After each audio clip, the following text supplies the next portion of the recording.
নমস্কার বন্ধুরা, বাংলা বাগানে আপনাদেরকে স্বাগত। আপনারা সবাই নিশ্চয়ই ভালো আছেন, আর গাছকে ভালো রাখতে হলে আপনাদেরকেও ভালো থাকতে হবে। তো দেখুন, আপনাদের সবার প্রিয় বাংলা বাগানে এই হলুদ রঙের গোলাপ ফুলটি আজ ফুটেছে।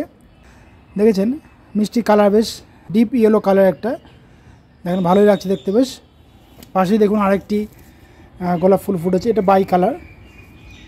দেখেছেন, এটা যদিও ফুলটা ঝরে যাওয়ার টাইম চলে এসেছে, আমি হয়তো ছেড়ে দিলে হয়তো ফুলটা ঝরে পড়ে যাবে। দেখেছেন এটা অনেক দিন আগেই ফুটেছে। এছাড়াও দেখুন, আপনাদের সবার প্রিয় বাংলা বাগানে এটি হোয়াইট কালারের গোলাপ ফুল কুঁড়ি আর কি, মুখ এখনও ফাটেনি, মুখ ফাটলে আমি আপনাদেরকে দেখাবো আপডেট দিয়ে। এই গোলাপ গাছটির পাশে দেখুন একটি রেড ভ্যারাইটি গোলাপ গাছ রয়েছে, এটা ডিপ রেড কালার অবশ্য। এই ফুলগুলি ফুটলে আমি আপনাদেরকে আপডেট দিয়ে দেখাবো সব কিছুতেই। আর এই ফুলটি হচ্ছে একটা নেভি ব্লু কালারের গোলাপ আর কি, এটা এখনও বড় হয়নি, কুঁড়িটি ছোটোই আছে। তো টাইটেল আর থাম্বনেল দেখে আপনারা নিশ্চয়ই বুঝতে পেরেছেন যে আমি আজ আপনাদের সঙ্গে কী বিষয় নিয়ে আলোচনা করব। তো তাহলে চলুন সে আলোচনা বিষয়ের দিকে তাহলে যাওয়া যাক। তো আপনারা টাইটেল আর থাম্বনেল দেখে নিশ্চয়ই বুঝতে পেরেছেন যে আমি কিন্তু আজ আপনাদের সঙ্গে কোনো গাছ পরিচর্যা বা প্রতিস্থাপন বিষয় নিয়ে আমি আপনাদের সঙ্গে আলোচনা করব না। আমি আজ আপনাদেরকে দেখাবো কিভাবে আপনারা বাড়িতে এই বুগনভিলা যে ফুলগুলি দেখছেন, এই বুগনভিলা ফুল গাছের কাটিং বা চারা আপনারা খুব সহজেই তৈরি করতে পারেন। দেখেছেন আপনাদের সবার প্রিয় বাংলা বাগানে এই বুগনভিলা ফুলগুলি বেশ ভালোই কেমন ফুটতে শুরু করে দিয়েছে। দেখেন এখানে বিভিন্ন ভ্যারাইটি বুগনভিলা আছে। দেখেন কালারগুলি খুব সুন্দর, দারুণ কালার, মিষ্টি মধুর কালার। আপনাদের বাড়িতেও নিশ্চয়ই এই বুগনভিলা গাছ রয়েছে, এবং সেই গাছের ডাল থেকে আপনারা খুব সহজেই কিভাবে আপনারা কাটিং বা চারা তৈরি খুব সহজেই করতে পারবেন সেটি আমি আপনাদেরকে আজ দেখাবো। তাহলে চলুন আর দেরি না করে আমি আপনাদেরকে দেখিয়ে দিচ্ছি কিভাবে খুব সহজেই আপনারা বাড়িতে এই বুগনভিলা গাছের কাটিং আপনারা খুব সহজেই তৈরি করতে পারেন। দেখেন এটি হোয়াইট কালারের বুগনভিলা ফুল, দেখতে বেশ সুন্দর লাগে এটা দেখতে, যদিও পুরো ফুলগুলি এখনও ফোটেনি। তো তাহলে চলুন আপনাদেরকে আমি দেখিয়ে দিচ্ছি আপনাদের পুরনো বুগনভিলা গাছের ডাল থেকে আপনারা সহজে এই বুগনভিলা গাছের কাটিং আপনারা সহজেই তৈরি করতে পারবেন। তো দেখুন, আমি এই বুগনভিলা গাছের ডালগুলি আমি কেটে নিয়েছি। ডালগুলি বেশ একটু মোটা মোটা থেকে নেবেন, একটু খুব সরু ডাল নিলে ডালগুলি থেকে এই শিকড় বার হতে কিন্তু খুব দেরি হয়। এবং দেখেন আমি পাতাগুলিকেও আমি কেটে দিয়েছি, কারণ এই ডালগুলিতে পাতা রাখলে খুব সহজে কিন্তু মানে শিকড় আসবে না, মানে শিকড় আসতে দেরি হবে যদি পাতা রাখেন। তো দেখুন এবার আমাদের করতে হবে কি, এই যে ডালগুলি দেখছেন, এই ডালের এই যে একটা কাঁটার মতো যে অংশ আছে, সেই কাঁটার ঠিক নিচ থেকে মানে কাঁটাগুলিকে রেখে তারপর কাটতে হবে। কারণ কাঁটার যে মানে কাঁটার নিচে যে পাতার যে মানে গোড়া রয়েছে, সেই পাতার ওই গোড়া থেকেই কিন্তু শিকড় বার হবে। তো দেখুন আপনারা এই যে এরকম কাটার দিয়ে বুগনভিলা গাছের ডালে আর কি যে ছালটা আছে, সেই ছালটাকে ছাড়িয়ে নিতে হবে। একটু সাবধানে কাজটা করবেন, কারণ ডালগুলিতে বড় বড় বেশ কাঁটা থাকে। আপনারা দরকার হলে এরকমভাবে ছালটা ছাড়িয়ে নিতে পারেন সহজেই। এই ডালের উপরে যে ছালটি ছিল, সেই ছালটিকে আমি একটু ছাড়িয়ে নিয়েছি। এবার আমাদের করতে হবে কি, আমাদেরকে এরকম যে বিল্ডিং সয়েল রয়েছে, মোটা দানার যে বিল্ডিং সয়েল, সেই বিল্ডিং সয়েল কিন্তু নিতে হবে। আর আপনারা যদি চান তাহলে এই যে ছাল যে ছাড়ানোর যে অংশটুকুনি আছে, সেটুকুনি অংশে আপনারা রুটিং হরমোন মানে লাগিয়ে দিতে পারেন। তাও আমি কিন্তু রুটিং হরমোন আমি দেবো না এখন। আমি রুটিং হরমোন ছাড়াই আমি চেষ্টা করছি যে বুগনভিলা গাছের চারা আর কি, নতুন কাটিং যাকে বলা, সেই কাটিং সহজেই তৈরি করা যায়। আপনারাও চাইলে কাটিংয়ের পাউডার ব্যবহার করতে পারেন, বা কাটিংয়ের পাউডার ছাড়াও আপনারা এই ডাল থেকে আপনারা সহজে চারা কিন্তু করতে পারবেন এই সময়। তো দেখুন, যেহেতু আমি বালি নিয়ে নিয়েছি, মোটা দানার যে বিল্ডিং সয়েল, বালিটিকে আমি ভালোভাবে ভিজিয়ে নেব। এরকমভাবে ভিজিয়ে নিতে হবে। আর যে পাত্রে আপনারা ওই বিল্ডিং সয়েলটা নেবেন, ড্রেনেজ হোলটা যেন সেই পাত্রে যেন ড্রেনেজ যে সিস্টেমটা সেটা যেন ভালো থাকে, কারণ জল যদি জমে তাহলে কিন্তু এই ডাল আপনার পচে যাবে। সহজে কিন্তু শিকড় আসবেও না এবং আপনি ব্যর্থ হবেন বোগনভিলা গাছের চারা বা কাটিং তৈরি করতে। এবার করতে হবে কি, এই যে আমি যে বালিটা নিয়েছি সেই বালির উপরে আস্তে করে এরকম সোজা করে একটু অ্যাঙ্গেল করে এই ডালটিকে বসিয়ে দিতে হবে, দিয়ে গোড়াটাকে আস্তে করে একটু চেপে দিতে হবে। দেখেছেন, এরকমভাবে চেপে দিতে হবে, দিয়ে ডালটি যাতে আর নাড়া না পড়ে মানে সেরকম জায়গাতে রাখতে হবে এবং সূর্যালোকও যাতে বেশি না পায়, সকালে একটু মিষ্টি রোদ আর কি পায় সেরকম জায়গায় রাখলে যথেষ্ট।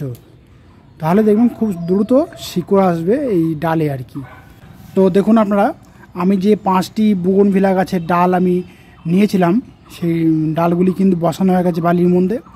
এবার এটাকে মিনিমাম আপনাদেরকে 1 মাস রেখে দিতে হবে একটি জায়গায়, কারণ 1 মাসের আগে এই ডালে কিন্তু সহজে শিকড় আসবে না। তো আমি এটিকে প্রায় 1 মাস রেখে দেবো একটি জায়গায় যেখানে সূর্যালোক মানে সকালে মিষ্টি রোদটা পায়। আর তার সঙ্গে সঙ্গে আরেকটি দিকে আপনাদেরকে খেয়াল রাখতে হবে, যে বালিতে আপনারা এই বোগনভিলা গাছের নতুন যে কাটিং বসিয়েছেন সেই বালিটি যেন কখনোই না শুকিয়ে যায়, কারণ বালি যদি শুকিয়ে যায় তাহলে কিন্তু আপনার কাটিং হবে না। সেই জন্য বালিটিকে সবসময় ভিজে ভিজে ভাব রাখতে হবে, মানে ময়েস্ট ভাবটা রাখতে হবে বালিটির মধ্যে আর কি। তো দেখুন আপনাদের সামনে এই বোগনভিলা গাছের ডালগুলিকে আমি রোপণ করলাম, আর ঠিক 1 মাস আগে, এই ঠিক 1 মাস আগে মানে আজকে 30 দিন পার হয়ে গেছে, 31 দিন আজকে। এই 31 দিনের দিন এই গাছগুলি দেখুন, এই যে বোগনভিলা গাছের যে কাণ্ডগুলি আমি রোপণ করেছিলাম সেই কাণ্ডগুলিতে কিন্তু দেখেন নতুন নতুন পাতা এসছে, এবং একটি ডালে দেখুন শুধু পাতা না আসেনি, পাতার বদলে পাতাও এসছে ঠিকই, আর একটি ডালে দেখেন ফুলও চলে এসছে। দেখেছেন যে এটি অরেঞ্জ কালারের বোগনভিলা গাছের চারা তৈরি করেছি আমি, সাকসেসফুল আপাতত হয়েছি। আশা করি এই যে 5 রকম ভ্যারাইটির ডাল আমি আপনাদের সামনে রোপণ করলাম, এটিও 1 মাসের মধ্যে আশা করি হয়ে যাবে, কারণ একই রকমভাবে কিন্তু আমি এই ডালগুলিকেও বসিয়েছিলাম। তো আপনাদেরকে দেখাচ্ছি আমি কিভাবে এই গাছের শিকড় এসেছে, আপনারা শুধু দেখেন। আপনারা 1 মাস যখন হয়ে যাবে তারপরে এরকম নতুন নতুন পাতা বেরোলে আপনারা মানে ডাইরেক্ট টেনে তুলবেন না, টেনে যদি তোলেন তাহলে দেখবেন এই নতুন নতুন কাণ্ডগুলিতে যে শিকড় এসেছে সেই শিকড়গুলি ছিঁড়ে যেতে পারে। সেজন্য এরকম একটু ঘুরিয়ে ঘুরিয়ে এরকম একটু চেপে চেপে নেবেন, দেখবেন সহজেই কিন্তু এই গাছের যে আর কি বোগনভিলা গাছের যে চারাগুলি হয়েছে সেগুলো বেরিয়ে আসবে। তো দেখুন আপনারা এই আপনাদের সামনে যে বোগনভিলা গাছের ডালগুলি আমি বালি থেকে তুললাম সেগুলি দেখেন কী সুন্দর শিকড় এসেছে। দেখেছেন 1 মাস হয়ে গেছে সবে মাত্র, আর দেখেন শিকড় চলে এসেছে ভালোই কিন্তু। এবার এগুলিকে আমি মানে একটা গ্রো ব্যাগে আমি বসিয়ে দেবো অবশ্যই, যাতে রুট বলটা ভালোভাবে তৈরি হয়, তারপরে কিন্তু বড় টবে আমি রিপোর্টিং করব। তো দেখুন আমি এই বোগনভিলা গাছের চারাগুলিকে বসানোর জন্য আমি এরকম গ্রো ব্যাগ নিয়েছি। এই গ্রো ব্যাগেই ফার্স্টে কিন্তু আপনারা বসাবেন, একেবারে আপনারা বড় টবে কখনোই দেবেন না। আর এই গ্রো ব্যাগের মাটি নর্মাল মাটি নেবেন, দোআঁশ মাটি নেবেন আর কি, কোনো খাবার টাবার কিছু এখন দেবেন না। এমনি প্লেন গার্ডেন সয়েল আমি নিয়েছি, কোনো খাবার আমি কিচ্ছু দিইনি, পরে খাবার দিতে হবে, মানে শিকড়টা ধরে ভালো করে রুট বল তৈরি হবে, তারপরে যখন আমরা 8 ইঞ্চি টবে আমরা রিপোর্টিং করব তখন আমরা খাবারটা দেব। আমি সব কিছুই আপনাদের সঙ্গে শেয়ার করব। তো দেখুন আমি এখানে প্লেন গার্ডেন সয়েল নিয়েছি এই গ্রো ব্যাগে। এবার ঠিক এই গ্রো ব্যাগের মাঝখানে একটি গর্ত মতো করে নেব, নিয়ে তারপরে এই গ্রো ব্যাগে আমি বসিয়ে দেব এই বোগনভিলা গাছের চারাটিকে। দেখেছেন এরকম গর্ত মতো করে নেব, এরকম গর্ত মতো করে নিয়ে একদম মিডিলে এই বোগনভিলা গাছের চারাটিকে আমি বসিয়ে দেব। কোনো প্রেশার টেশার কিছু দেবেন না আপনারা, একদম হালকাভাবে এই বোগনভিলা গাছের চারাটিকে বসিয়ে দেবেন। তবে মাটিটা একটু ঝুরঝুরে হলে ভালো হয়, ওদের তাহলে শিকড়ে একটু বিস্তার লাভ করতে সুবিধা হবে।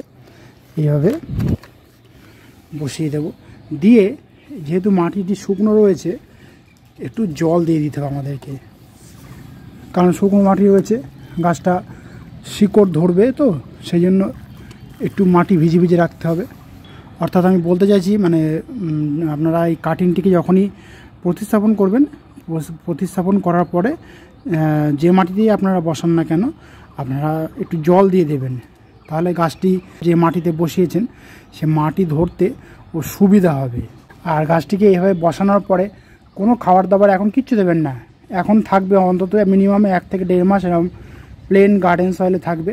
তারপরে শিকড় যখন মাটির সঙ্গে ধরে যাবে, দিয়ে একটু গ্রো করতে শুরু করবে, তখন সামান্য একটু খাবার দেওয়া যেতে পারে। এখন কিন্তু কোনো খাবার আমি দেব না এই গাছে। তো আপনারাও চেষ্টা করুন, এই সময় দেখবেন আপনারাও কিন্তু খুব সহজেই বুগনভিলা গাছের চারা বা কাটিং আর কি খুব সহজেই আপনারা তৈরি করতে সাকসেসফুল হয়েছেন। তো দেখুন এই দুটি বুগনভিলা গাছের চারাই কিন্তু মাটিতে আমি রোপণ করে ফেলেছি। আপনাদেরকে যেভাবে দেখালাম আমি রোপণ করার পদ্ধতি, সেভাবেই আমি দুটো গাছ রোপণ করে ফেলেছি। আর এই পরিস্থিতিতে দাঁড়িয়ে কোনো খাবার কিন্তু এখন দেবেন না আপনারা। গাছ ভালোভাবে মাটির সঙ্গে ধরবে, মানে রুট বলটি তৈরি হবে, তারপরে খাবার দেওয়া যাবে। সেই ভিডিওটিও আমি আপনাদের সঙ্গে শেয়ার করব যে কি খাবার কখন দিচ্ছি না দিচ্ছি। নতুন এই বুগনভিলা গাছের চারাটিকে আপনার কেমন জায়গায় রাখবেন মাটিতে বসানোর পরে, একদম পুরো শেড এরিয়াতে রাখতে হবে, মানে রোদ্দুরটা সকালের যে রোদ্দুরটা আর কি সেই রোদ্দুর যেতে পায়, 2-1 ঘন্টা রোদ্দুর পেলেই এখন হবে।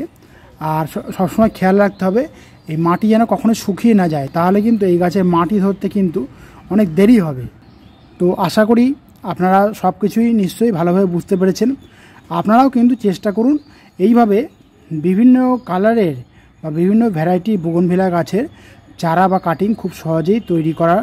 তাহলে দেখবেন আপনারা যখন যে বুগনভিলা ফুল আপনাদের পছন্দ হবে, আপনারা সেখান থেকে ডাল সংগ্রহ করে কিন্তু আপনারা খুব সহজেই কিন্তু আপনারা কাটিং বা চারা আপনারা তৈরি করতে পারবেন। আর বন্ধুরা, কোনো কমেন্ট থাকলে কিন্তু বাংলার বাগানকে জানাতে ভুলবেন না, কারণ বাংলার বাগান সবসময় আপনাদের পাশে ছিল, আছে এবং থাকবে। তো আজ এই পর্যন্তই। আমার এই ভিডিওটি যদি আপনাদের ভালো লাগে তবে লাইক করবেন, গাছপ্রেমী বন্ধুদের মধ্যে শেয়ার করবেন এবং আমার চ্যানেলটিকে সাবস্ক্রাইব করে বেল আইকনটিকে প্রেস করে অল নোটিফিকেশনটিকে প্রেস করে রাখবেন, যাতে নিত্য নতুন ভিডিওগুলি আপনাদের কাছে খুব সহজেই পৌঁছে যেতে পারে।